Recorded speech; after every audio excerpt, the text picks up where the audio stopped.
Good morning, everyone. Thank you so much for being here. You're here for our monthly virtual gallery program, 3 in 30, the first 100 years of photography with VMFA's Frank Saunders. So my name is Izzy Fuqua. I'm the Adult Programs Coordinator for the VMFA. Thank you again for joining us for this monthly gallery talk. Like I said, we'll be looking at the first 100 years of photography, and this is inspired by a special exhibition on view, which Frank will talk about a bit more before he begins his talk. So with that, Frank, I will turn it over to you. Thanks. Can I have that next slide? Yes. I want to talk a little bit about how this exhibition came to be, because it sort of developed in a way that was sort of unusual. That's kind of out of the ordinary or a little bit unusual for the museum. This show is curated by Denise Bel, and Denise Bel is a wonderful art historian, and she's had a long time association with the Virginia Museum. She's a native Richmonder.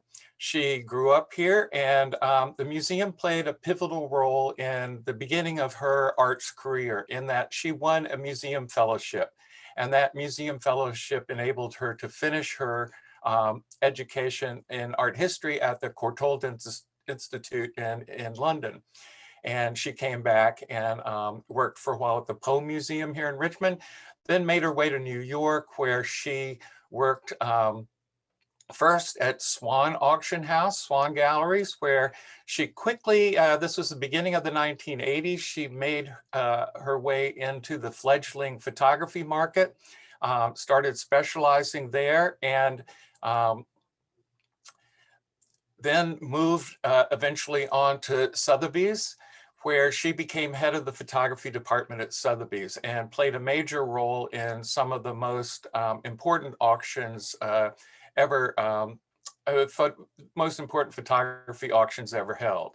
And since leaving Sotheby's, she has become a consultant, and she consults with institutes, with corporate collectors, private collectors, basically anyone who needs information from her specialty on the history and the value of fine art photography and historical photography. And so we asked Denise to come to the museum a few years ago and go through our photography collection with us and supplement the information that we already had for it. And this way we could build up a better record of what we had available and leave it in a good shape for the new curator who we're getting ready to hire. We'll have good records and clear information for this person who's coming on board soon. So this is how Denise more or less first came to be to know about these photographs in the collection through this reassessment of the photo collection. And we found while that assessment was going on that there are some incredible photographs in our collection.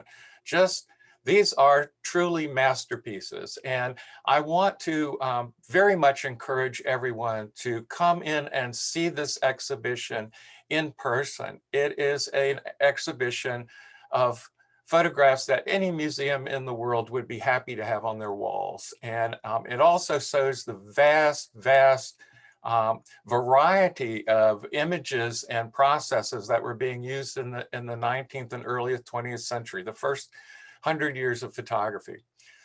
So photography began in 1839, and it sort of was like a big bang, just like the beginning of a new universe. It burst on the scene in both England and France at this almost simultaneously. Two people came forward to announce the invention of photography. One was William Henry Fox Talbot, the English photographer who invented the positive negative process, and the other one was Louis Daguerre, who invented the daguerreotype, the single shot kind of photographic image that was made on mirrored metal. And these two, it really was like the Big Bang, because these two processes spread around the world just almost immediately. In less than a year, the entire world was aware of photography, and people were making photographs all over. And the next era, the next 50 years of photography, was this really rich time of experimentation in processes, because now that they had finally solved the riddle of how to fix the photograph and make it permanent, people started experimenting with all different kinds of ways of making photographs. And so one of the things that's wonderful about this exhibition is that you have the opportunity to see a daguerreotype, a cyanotype, a salt print, and you know, there are ambrotypes. No, there aren't ambrotypes. There are well, all the way from the very beginning, when we were using things like paper, writing paper for our negatives, all the way to film photography. And that in the first 100 years, all that evolved. And so all the photographs, they look different than you would expect them to look like. They don't have the sort of universal look of black and white photographs that we remember from our childhood. These photographs have wonderful tonalities, different colors. They're on all kinds of different kinds of papers.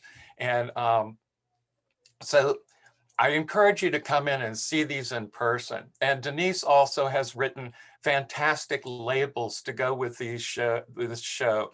Each piece, she puts the photograph both in perspective in its place in art history and also in the technical processes that were used to make it. So come in, see the pictures, and read the labels. All right, next slide, please. So we're going to talk about 3 photographers today, and it's very, very rare that I get to talk about an exhibition that has 3 of my favorite photographers in it. And so I'm going to talk about Timothy O Sullivan, the great American photographer of the West and the Civil War. I'm going to talk about Eugene Atget, the French photographer, who is beloved by so many. And then I'm going to talk about Edward Weston, sort of our photographer in terms of the fine arts. So I'll go through them one at a time. And probably the person that you're going to be you're going to know the least about is Timothy O Sullivan. So I'm going to fill in his history a little bit more fully than with the other 2. But Timothy O Sullivan immigrated as a child from Ireland. He came to the United States. He settled in New York State, and then and made his way at the beginning of the Civil War to Washington, where at the very beginning of the Civil War, he is listed as an assistant in the Brady Photographic Studio in New York. He first worked at the Brady Studio in New York. So he was learning the photographic process then. He was learning to be a camera operator, as they were called in those days. He was learning how to set up the camera, light a scene, take a picture, develop it, print it, the whole process. And apparently he was very good at it, and he rose through the ranks fairly quickly. And as the Civil War got underway, Brady decided to open a branch studio in Washington, D.C. And I mean, this at the time was where the action was. He was able to get the photographs there, the portraits of the famous people who were making the news. And this was the meat and potatoes of his business. And so he sent his assistant, Alexander Gardner, another photographer, as well as Timothy O Sullivan, to Washington to open this new branch. And Timothy O Sullivan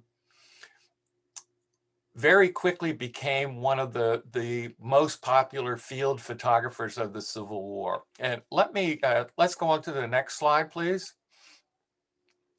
This is a Timothy O Sullivan photograph from the Civil War. And the Civil War is, war photography was difficult in the early years. The first war photographs were taken of the Crimean War, and you don't see any action photographs.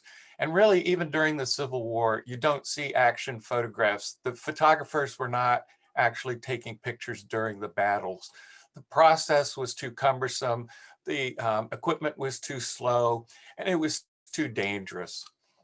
So generally, The photographers traveled along with the armies, moved with them, and were able to be on the scene of the battle within a day or two. So Timothy O Sullivan made some of the most poignant photographs of the Civil War, really brought home what the horrors of war were like. And his work during the Civil War is known for that. He was not afraid to get up close and personal with death and show it in a straightforward way. And so this is his photograph, one of his most famous photographs from the Civil War, on the battlefield at Gettysburg, I believe 2 days after the battle. So next slide, please. And I said that he couldn't photograph during these battle scenes because his equipment was cumbersome, and that's just really not explaining it enough. He had to carry about probably 50 pounds of equipment in order to make a photograph in the field. This included all the chemistry, the glass that the negatives were going to be made on, a little tent that he had to have a dark space to work in, so he would have a little light-proof tent that he would set up. And he would have to have a tripod, the view camera. The view cameras that all three of the photographers I'll be talking about today were about this big, 8 by 10 or a little bit bigger. They all weighed about 30 to 40 pounds. That's just the camera and the lens. That doesn't include the tripod and all the chemistry and the glass plates and everything else. So he's hauling around huge amounts of equipment. A lot of times he's working from a wagon. So he has a way to move things around. But if he's in the field and he's away from the wagon, he's carrying all that equipment himself. Maybe he has an assistant. So maybe it's 2 people carrying that, but still, it's an awkward process.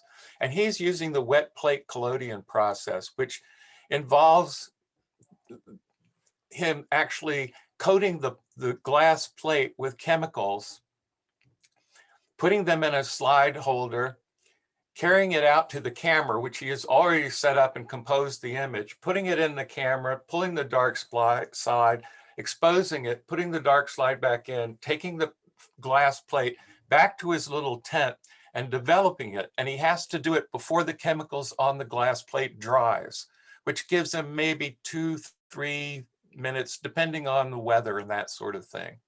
So as you can see, this is a cumbersome process. It's slow and it's difficult, but he is in a unique position to master doing this process in the field. And this gives him a distinct advantage when he moves on to the next part in his career. And can I have the next slide, please?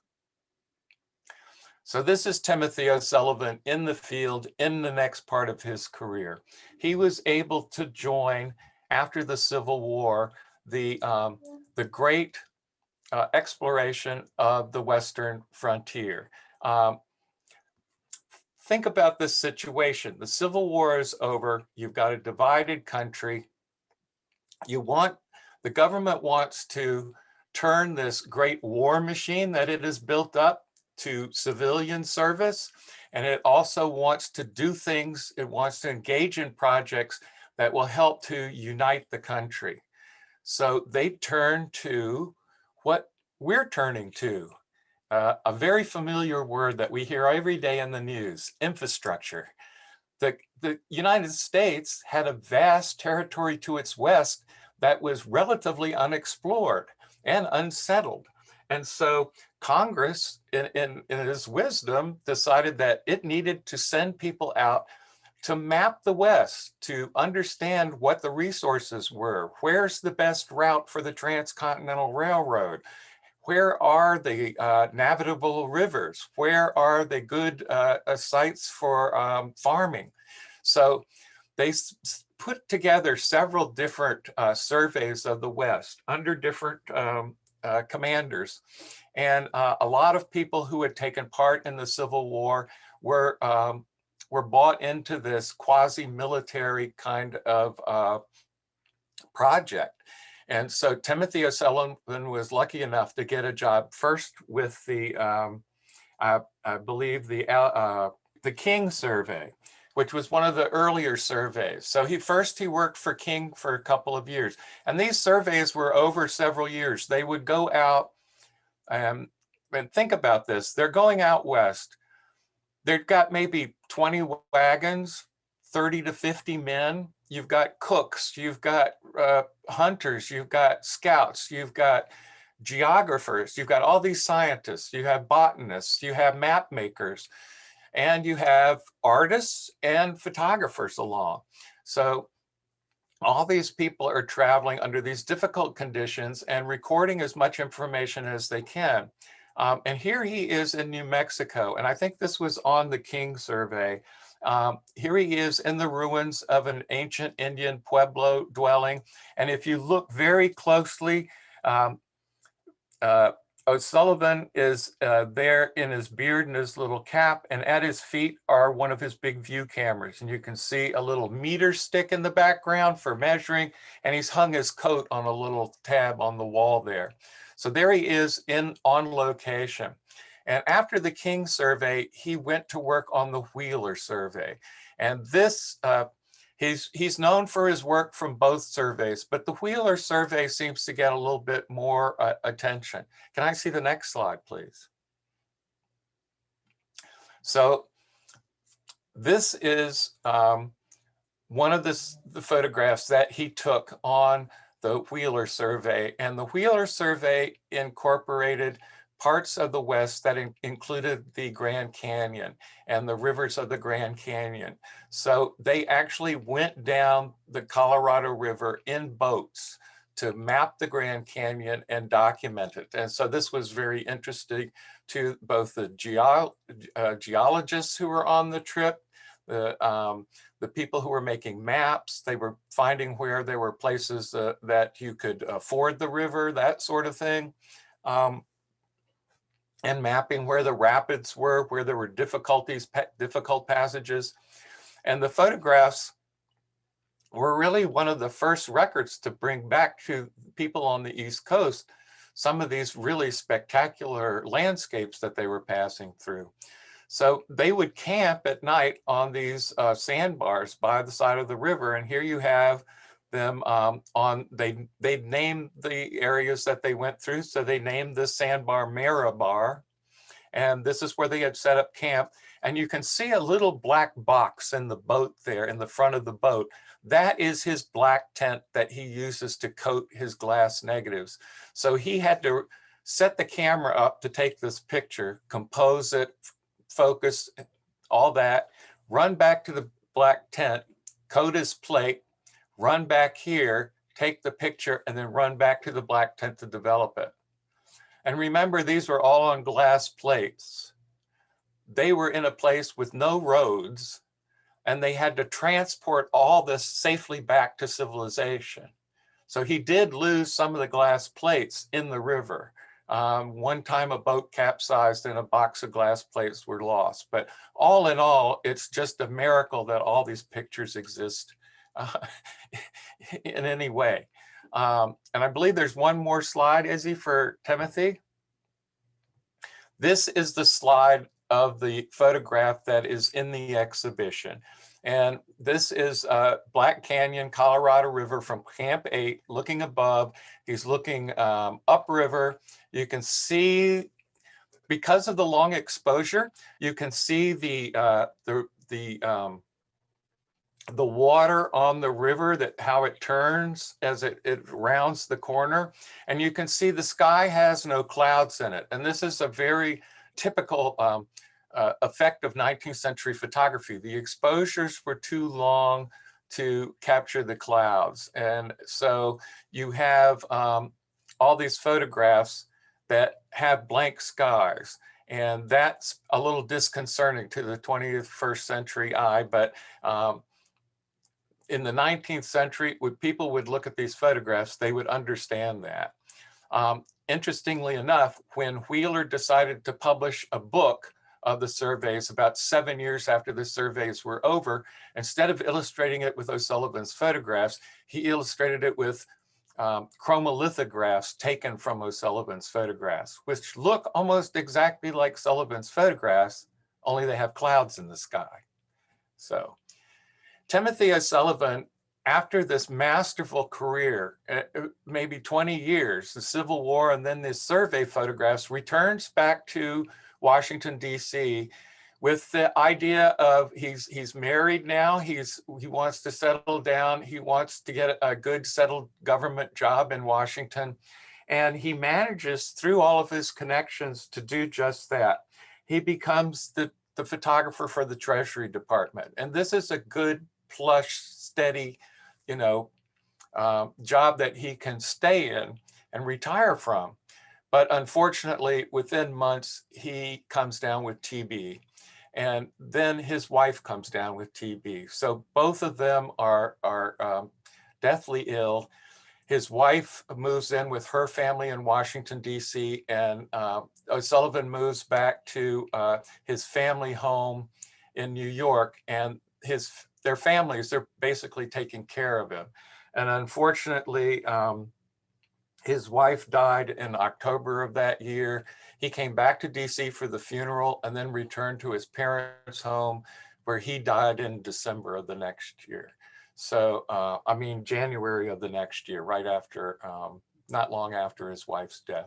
So I believe he was 41. So he had a short life, but a tremendous, tremendous benefit to the history of photography. And he was forgotten for quite a while, not very well known, but in the 1930s, Ansel Adams, there's that name again, Ansel Adams bought an album of the Wheeler photographs and showed it to Beaumont Newhall when he was preparing his history of photography and his great exhibition on that. And so he included Timothy O Sullivan both in the Civil War section and in the landscape section. Next slide. Now we move on to one of the most mysterious photographers and one of the most loved photographers, I think, in all of photo history. This is a photograph, a portrait of Eugene Atget, taken by Bernice Abbott.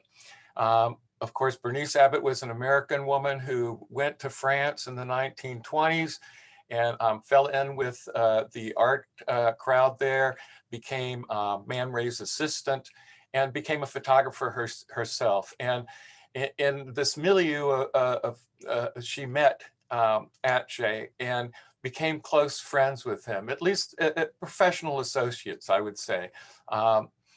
Atcha had a fascinating history. He spent his early years as a traveling actor in the Providences. He would travel with a small group of people and go from village to village and set up and present plays. And so that's how he first made his living. And then he moved to Paris, became a photographer. And he would, if you were to ask him, he would say he was a documentarian, that he was making documents. Next slide, please. So he decided to document the life of Paris that he was seeing around him all the time. And he really did do it thoroughly. He documented the people. He documented their occupations. He documented their homes. He documented the doors, the windows, the door knockers, everything. He's just encyclopedic in his photographs of Paris.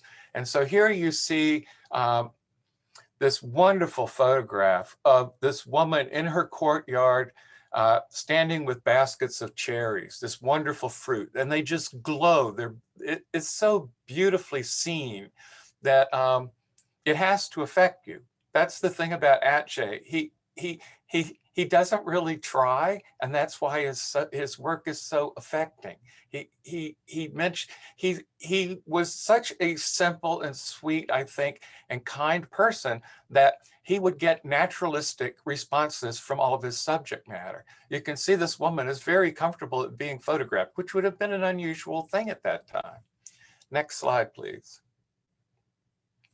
So he would explore subjects in great depth. So he did all these photographs of trees, and he would do parks. He would do Versailles.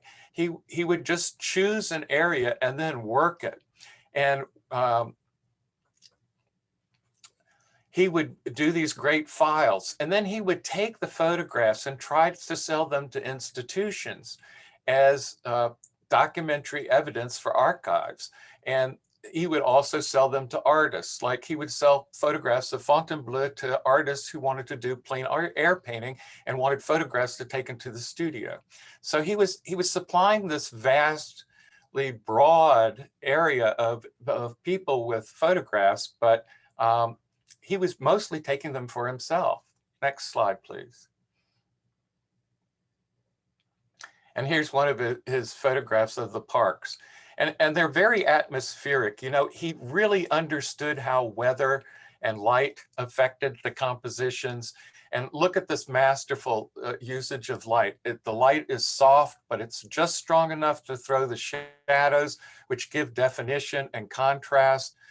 Beautiful compositions, very, very well seen. He's working, this is him at his peak. Next slide, please. And he, even though he was an older gentleman and he was sort of set in his ways, he was very attractive to all these younger photographers, especially the surrealists.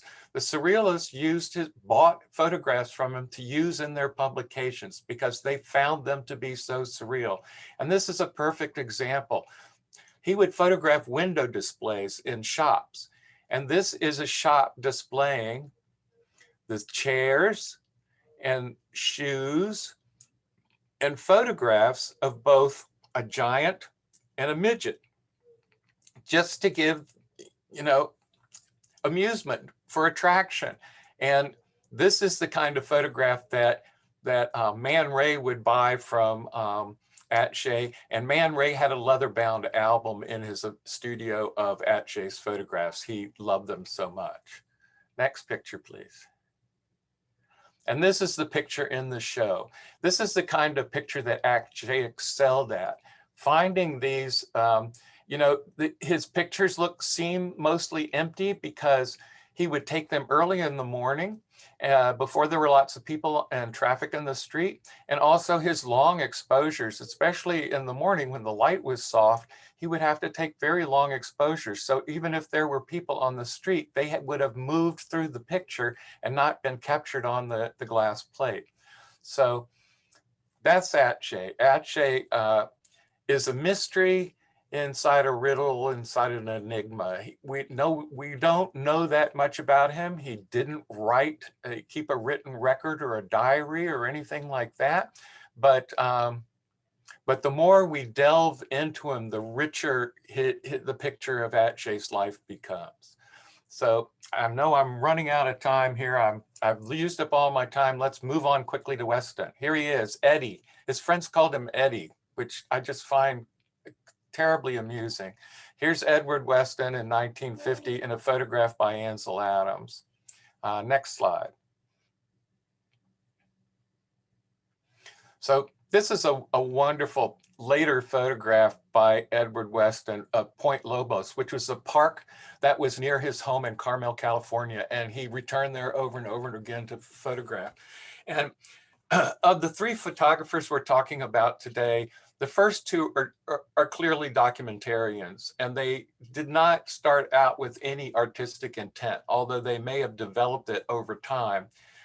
Edward Weston is very much an artist. He knows that he is making art, and he is trying to transcend the documentary moment. But at the same time, he wants his pictures to be photographic, as clear, as precise, as direct as they can be, because that is the photographic aesthetic. That is the aesthetic that fits most with how photography works. And so he mastered simplicity. He worked in a very simple way. He worked with the 8x10 view camera. He worked with just a small selection of lenses. He photographed by pre-visualization. In other words, he knew by the time he had clicked the shutter what he wanted the print to look like when it was finished. And he only made contact prints. He never enlarged his pictures. So the 8x10 image that he saw on the ground glass in his camera is the same 8x10 image that you see on the print when you look at the print. And so it's really important to see this distinction. He was trying to show you as close to what he was seeing as he possibly could. Next slide, please. Here's another photograph from the museum collection of kelp, and this is 1930, so this would fit well within the bounds of our exhibition. I love this photograph for its immediacy, and Weston started out as a pictorialist, soft focus pictorialist, but when he began to see the possibilities that the photograph held, and he wanted his photographs to become more photographic, he switched to glossy paper and the fine, strict focus of the F64 group. And so his pictures became very, very precise. And in this picture, you can see the detail and just the glowing tones. Weston was a master printer, and it was also because he worked very simply. His dark room was a closet with a light bulb hanging from a cable held by a clothespin so he could move it up or down if he needed more light or less light. He had an egg timer. He had a little contraption that he had made with a red light bulb inside of a little box that he put his developer on. And that light would warm the developer. And then he would just make contact prints. So he didn't need an enlarger.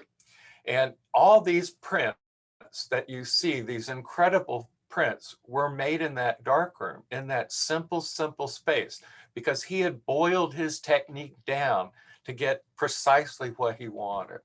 And so last slide here is the photograph of Weston that we have in the exhibit itself. And here you see all the strengths of Weston, the formal composition, the wonderful range of tones, the very, very precise delineation of the image, the scene that presents itself to him. That's what he's going for. And he does it so well that it transcends the documentary and becomes art. That's the thing to remember with Weston. So I want to say one final little thing about the show, and that's, I want you to come and see the show and think of the photographs as objects. Photographs, you know, we began to mix up this whole idea of pictures and images and photographs, and we see them electronically, we see them on screens, we see them in books. But in the 19th century, a photograph was an object. It did not exist until it was made on paper. And so the only way for you to see these objects in the way that they were originally presented is to come in and see them in person. And you'll be amazed at the subtlety and the beauty of these objects. And that's my big selling point. So I'm going to end there and take questions. Thank you. Thank you so much, Frank. I think you've definitely got everyone wanting to come in and see. So we do have a couple of questions. Okay. The first is, and I marked it as something I wanted to say aloud, but we wanted to be clear that the exhibition is on view right now. So please come in.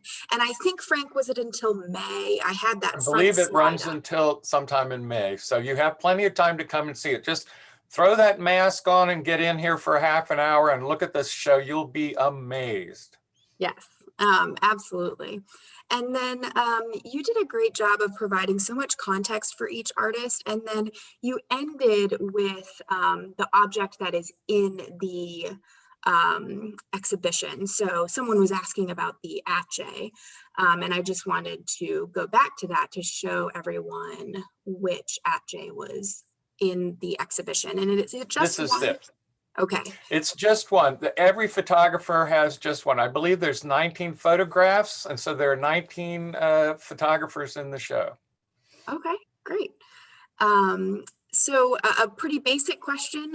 You mentioned a lot about different chemicals that were being used in the moment to develop these photographs. Were they safe Right. at the time? They were relatively safe. I